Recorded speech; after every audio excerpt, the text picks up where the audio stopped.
The call came at 20:47 p.m. on a Tuesday.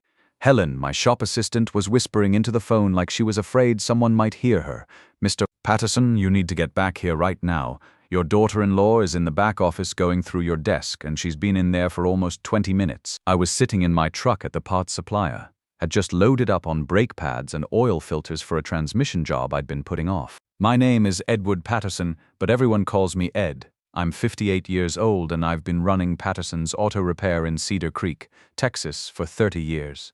Built it from nothing after I got back from Vietnam. And every bolt, every tool, every customer relationship in that place represents something I earned the hard way." "Helen," I said, keeping my voice calm even though my heart was starting to race, "tell me exactly what she's doing." "She told me she was just dropping off lunch for you, but when you weren't here, she asked if she could wait in the back.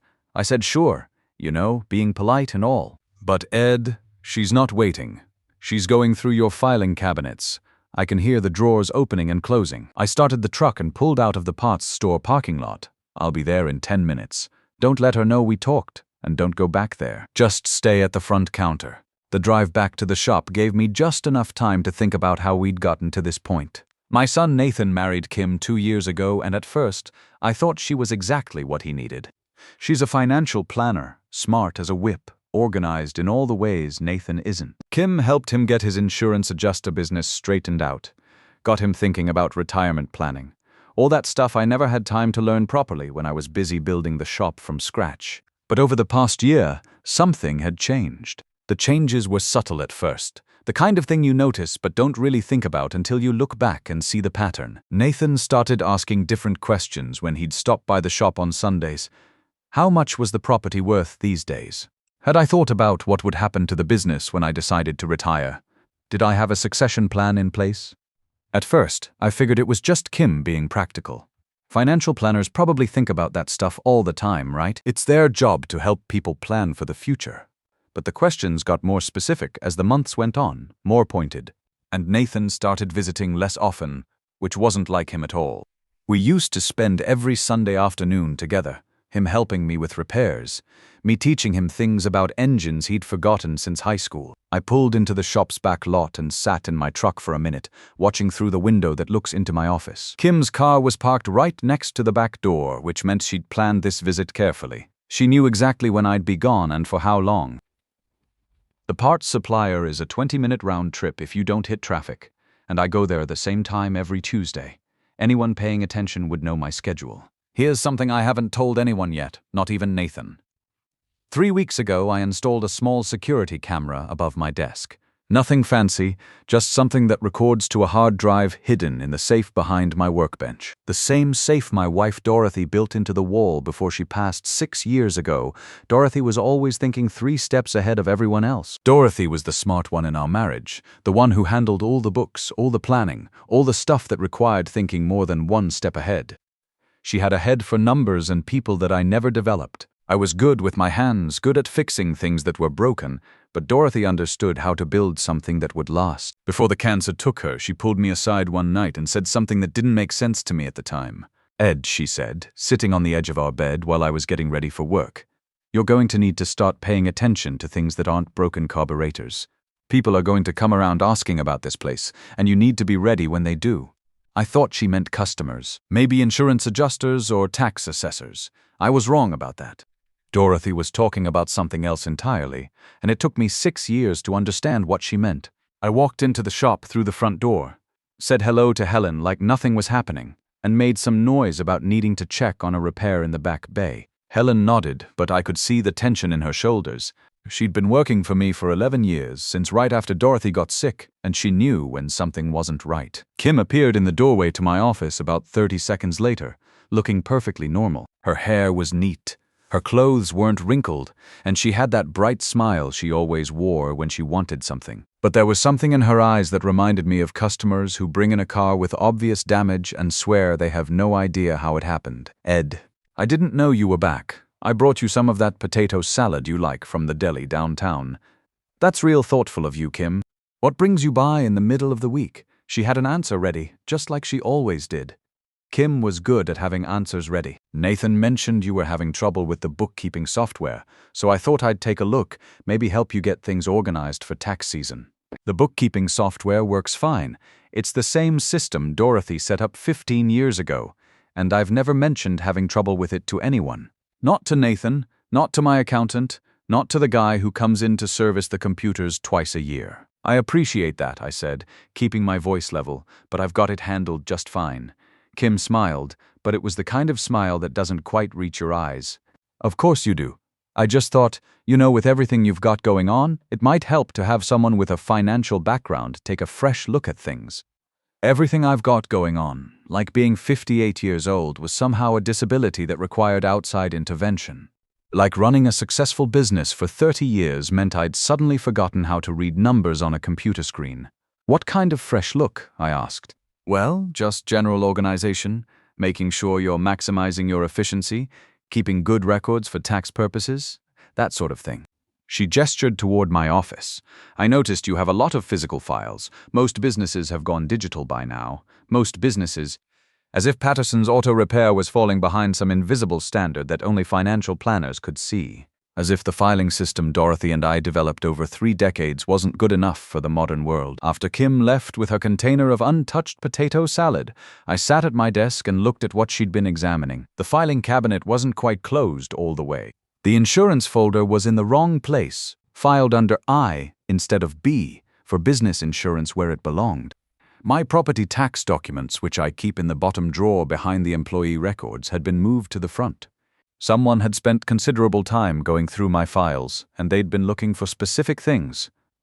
Not just browsing, searching. That evening, I stayed late at the shop and watched the camera footage from earlier in the day. For 18 minutes, Kim systematically went through every file in my desk and both filing cabinets. She didn't just look at documents. She photographed them with her phone, holding papers up to get clear shots of numbers, addresses, and legal text. She spent the longest time on my insurance policies, my property deed, and a folder marked estate planning that contained Dorothy's will and some preliminary paperwork my attorney had drawn up years ago. She also spent nearly 5 minutes looking around the office, running her hands along the walls behind the filing cabinet and the bookshelf. She was searching for something specific, something hidden. I called my attorney the next morning. Carl Newman has been handling my legal work since I opened the shop. Carl's about my age, served in the Navy during the same years I was in the Army, and he understands the difference between planning for the future and having someone else plan your future for you without asking. Ed, he said after I explained what I'd witnessed on the camera footage, I think we need to be very careful here. What you're describing sounds like someone gathering information for a specific purpose, and I doubt it's a purpose you're going to like when you find out what it is. Carl recommended a private investigator named Tony Brennan, who used to be a detective with the Cedar Creek Police Department before he went independent. Tony is the kind of guy who listens more than he talks and never promises more than he can deliver. He came by the shop on a Thursday evening after closing time, looked at the camera footage, and asked me exactly 4 questions. How long had Kim been married to Nathan? What kind of access did she have to my personal financial information? Had she or Nathan made any direct suggestions about selling the property? And did I have any reason to believe she might be working with someone else? 2 years. None that I knew of, not directly, but there had been hints. And yes, I was starting to suspect she wasn't acting alone. Within 2 weeks, Tony had documented 3 meetings between Kim and a commercial real estate attorney named Angela Davis in Austin. The meetings took place at a coffee shop downtown, not at a law office, which Tony said suggested Kim was being careful about creating paper trails. He also managed to record a phone conversation legally captured from outside the coffee shop, where Kim discussed timeline expectations and asset liquidation strategies with someone she called my contact. The phrase that stuck with me was timeline expectations. In the context of a conversation about my property, that phrase had some dark implications I didn't want to think about too hard. The conversation that changed everything happened on a Thursday evening in late May. Nathan had stopped by the shop to help me with a transmission job on a 1998 Ford pickup, something we used to do together all the time when he was in high school. He was good with his hands back then, patient with complicated mechanical problems. But as we worked under the hood that evening, I could tell he had something else on his mind. "Dad," he said, not looking up from the transmission fluid he was checking, "Kim thinks we should talk about your retirement planning." I kept working on the transmission mount, but I was listening to every word and every pause. What kind of retirement planning?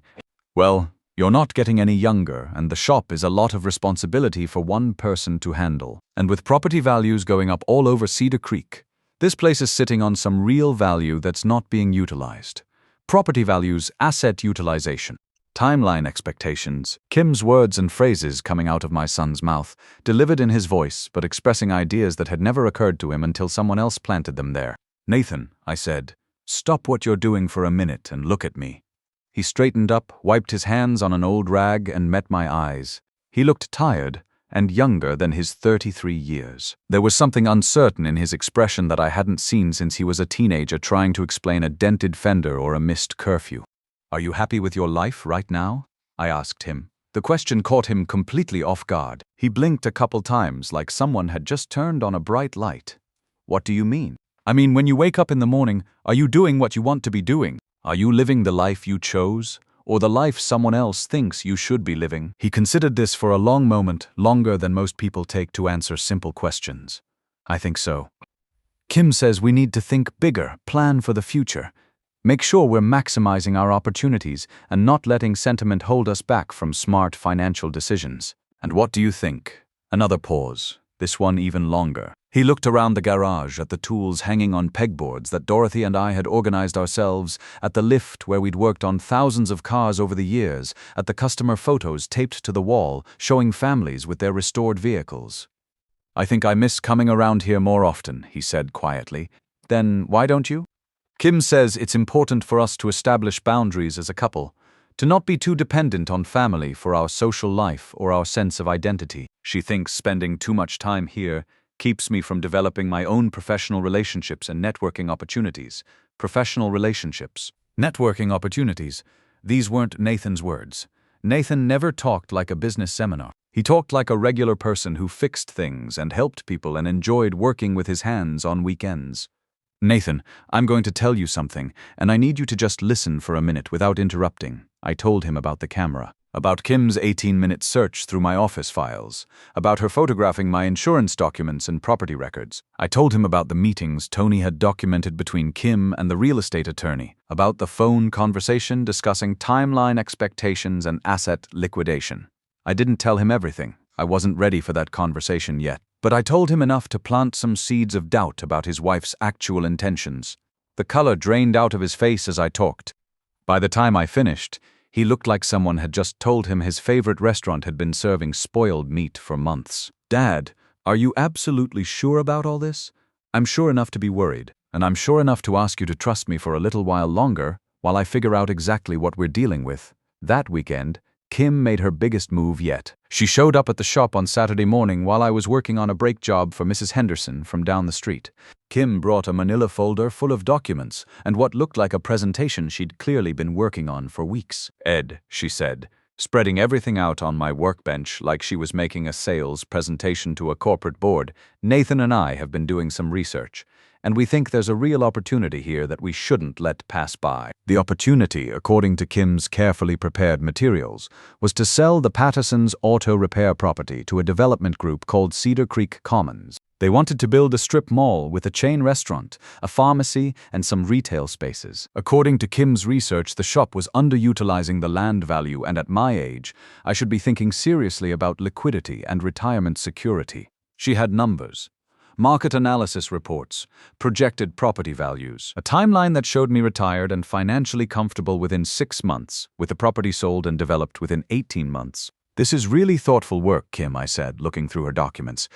How long have you been putting this together? A few months. I wanted to make sure I had all the facts before bringing it to you. The development group has been looking at properties in this area for over a year, and they specifically mentioned this corner as ideal for their expansion plans. They specifically mentioned this property? Well, yes. They're familiar with the area, and they recognize the potential. I nodded, like I was considering her proposal seriously. I'll need to think about this, of course. But Ed, I hope you'll keep in mind that opportunities like this don't come along very often. The commercial real estate market in Cedar Creek is really heating up, and if we wait too long, we might miss the best window for maximizing value. She kept saying we, like she was already part of the decision-making process for my property. Who else knows about this opportunity, I asked. Just Nathan and me. And my contact at the development company, obviously. We wanted to keep it in the family until we knew how you felt about it. Her contact at the development company, the same contact she'd been discussing timeline expectations with in that recorded phone conversation. After she left, I called Tony and told him about Kim's presentation. He said he'd look into Cedar Creek Commons and see what he could find out about their development plans and their connection to Kim. The confrontation I'd been preparing for came 2 weeks later.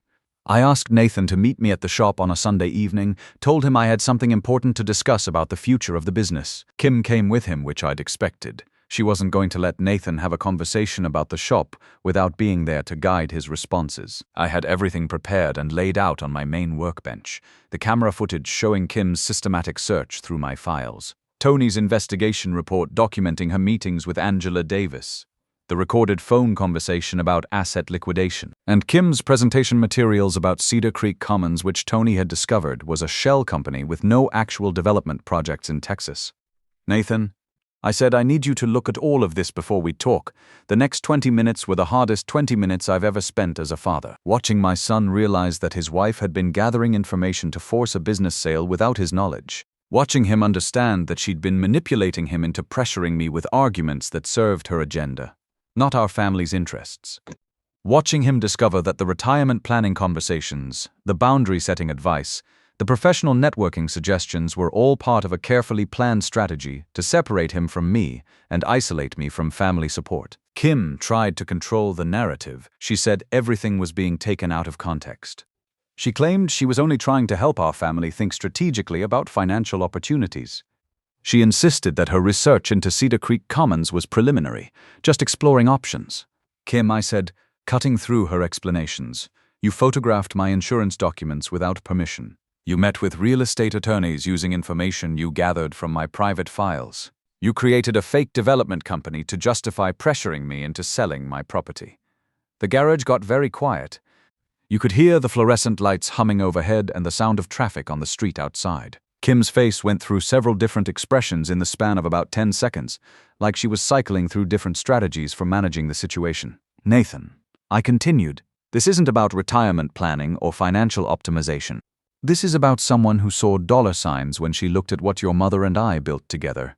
Nathan examined the documents spread across the workbench, the phone transcripts, the photos of Kim going through my files, the investigation report showing her meetings with Angela Davis, the fake Cedar Creek Commons materials. Then he looked at Kim with an expression I'd never seen before, not anger exactly. More like the look you get when you realize you've been believing something that was never true. Kim, he said slowly, we need to talk privately. She tried one more approach. Nathan, your father is obviously upset about normal business planning discussions, and I think he's misinterpreted some research I was doing to help our family make informed decisions. Kim, Nathan's voice was steady but final. We're done here. She gathered up her papers and left without saying another word, got in her car and drove away while Nathan and I stood in the doorway, watching her taillights disappear down Main Street. We sat in the quiet of the garage for a long time after that, listening to the building settle around us. Neither of us said much at first. Sometimes the most important conversations happen in the silences between words. I'm sorry, Dad, Nathan finally said. You don't have anything to apologize for. You trusted your wife. That's what married people are supposed to do. But I should have noticed what was happening. I should have paid attention when she started asking all those questions about the shop. Son, when someone you love starts changing the way they talk to you, it happens so gradually that you don't see it happening. It's like carbon monoxide poisoning.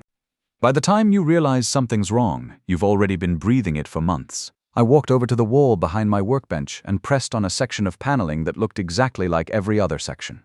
The hidden panel Dorothy had built opened to reveal a small safe she'd installed before she got sick. Nathan had never seen it before, didn't even know it existed. Inside the safe, along with important documents and some emergency cash, was a letter Dorothy had written in her careful handwriting during her last months. I handed it to Nathan. Your mother was smarter than both of us combined. She saw this coming years before it happened. The letter was short, but it was clear. Dorothy had recognized certain patterns in people over the years, customers who looked at the shop and saw an underutilized asset rather than a family business. Vendors who tried to convince us that newer was always better, even some family members who thought we should be doing more with our success. She'd built the security system, created the hidden safe, and left detailed instructions about protecting what we'd built together. Not because she was paranoid, but because she understood that prosperity attracts people who want to redirect that prosperity toward their own purposes. She knew people would eventually try to convince us that everything we built was just numbers on a balance sheet, I told Nathan. She wanted to make sure we were prepared when that happened. Nathan read the letter twice, then looked around the garage with new eyes. She planned all of this. She planned for all of this. There's a difference. Nathan filed for divorce 6 weeks later. Kim didn't contest it, probably because Tony's documentation made it clear that fighting would only expose more of her activities to legal examination. She moved back to Austin and, according to Nathan, never asked for anything beyond her personal belongings. These days, Nathan comes by the shop every Sunday morning, just like he used to before Kim started managing his schedule. We work on cars together, and he's learning the business side of things that Dorothy used to handle and that I never got fully comfortable with. Last month, we found a 1967 Chevelle in a barn outside Cedar Creek. The owner's family needed it gone, and Nathan thought it would make a good restoration project for us to work on together. It's got solid bones but needs everything rebuilt from the ground up. Engine, transmission, interior, paint. It's going to take us years to get it right. Dad, Nathan said last weekend, looking under the Chevelle's hood at the original 396 big block engine, this is going to be a lot of work. The best things usually are, I told him, and we've got plenty of time. I'm 58 years old. I've got at least 12 good working years left in me, maybe 15 if I'm lucky and stay healthy. Dorothy and I built Patterson's Auto Repair to last, and now I've got my son back, learning the trade, understanding what it means to build something with your own hands. The safe Dorothy built is still there behind my workbench. Nathan knows where it is now, knows how to open it, knows what's inside. The security camera is still recording. Some protections you keep in place even after the threat has passed, because threats have a way of evolving and returning in different forms. The Chevelle sits in the back bay, waiting for us to bring it back to life. Some restoration projects take patience, the right tools, and people who understand that the real value isn't in the finished product. It's in the work itself, and in the hands that do the work, and in passing that knowledge from one generation to the next. My name is Edward Patterson. I'm a 58-year-old veteran who built something worth protecting, and I protected it. If this story meant something to you, I hope you'll remember that the people who truly care about you will never make your life's work sound like a burden or an inefficiency. Trust your instincts when something feels wrong. Document what matters. Keep good people close and questionable people at arm's length. And never apologize for protecting what you built with your own hands and your own sweat.